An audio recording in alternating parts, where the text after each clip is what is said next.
Ini komentar menarik dan benar adanya ya guys. Jadi turut tergugat satu dalam perkara ini memang bukan karena Kapolri dianggap melakukan prestasi ya, melainkan karena perannya penting dalam proses penarikan kembali uang sebesar 3,4 miliar rupiah dari developer rumah, yaitu tergugat 3. Nah, secara hukum perdata turut tergugat adalah pihak yang tidak dituntut untuk bertanggung jawab secara langsung, tetapi biasanya keterangannya atau keterlibatannya diperlukan agar sengketa dapat diputus secara adil dan menyeluruh.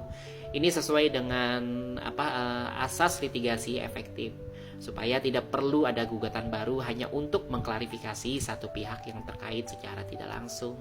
Nah, ini menjawab ya bahwa nampaknya relevan ya bahwa Kapolri atau kepolisian dimasukkan sebagai turut tergugat karena memang diduga menjadi pihak yang memfasilitasi pengembalian uang tersebut dari developer Gereja Gladys. Karena secara logika hukum ya, tanpa keterlibatan mereka dalam proses hukum, dalil penarikan uang sebesar kurang lebih 3,4 miliar dari perusahaan rumah harusnya sih tidak bisa berdiri utuh ya di pengadilan perdata. Jadi kasus yang Nikita Mirzani makin menarik ya. Tim kuasa hukum dari Reza Gladys kini meminta dilakukan gelar perkara khusus. Alasannya menurut mereka ya ada indikasi penghalangan proses penyidikan karena 2 orang saksi belum dipanggil, yaitu berinisial O dan S. Saya menduga O adalah Dr. Oki dan S adalah Doktip, belum juga dipanggil menurut mereka. Tapi mari kita kupas pernyataan mereka secara lebih mendalam dan logis. Seberapa kuatkah argumen hukum yang mereka bawa? Dugaan kami adalah adanya perbuatan ya menghalang-halangi penyidikan ya, obstruction of justice. Artinya dari awal kami sudah sampaikan bahwa inisial O dan inisial S ini harus dipanggil kembali untuk dimintai keterangan terkait ya, pengaduan klien kami. Nah, dalam sistem hukum pidana Indonesia ya, yang berwenang memutuskan siapa yang dipanggil sebagai saksi adalah penyidik, bukan pelapor ataupun pengacaranya. Hal ini ditegaskan di dalam KUHP, di mana penyidik diberi diskresi atau kewenangan absolut ya berdasarkan alat bukti dan kebutuhan pembuktian. Jadi ketika ada pernyataan harusnya saksi O dan S dipanggil, kita perlu tanya ya, harus menurut siapa? Apakah keharusan itu bersumber dari aturan hukum ataukah hanya harapan dari pihak pelapor? Kami anggap harus ada lebih dari 2 tersangka, dan sampai dengan sekarang terkait pembunuhan yang petunjuk jaksa, kami anggap penyidik dari Dirjen Polda Metro Jaya belum memanggil saksi O dan saksi S.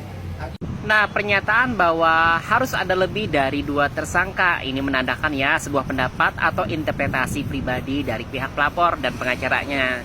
Hukum pidana tidak bekerja berdasarkan harapan ya guys, tapi berdasarkan bukti. Jadi kalau memang ada cukup bukti terhadap pihak lain ya tentu penyidik akan bertindak ya. Tapi tanpa bukti tambahan yang kuat, penyidik tidak bisa sembarangan menetapkan seseorang sebagai tersangka hanya karena diminta oleh pelapor.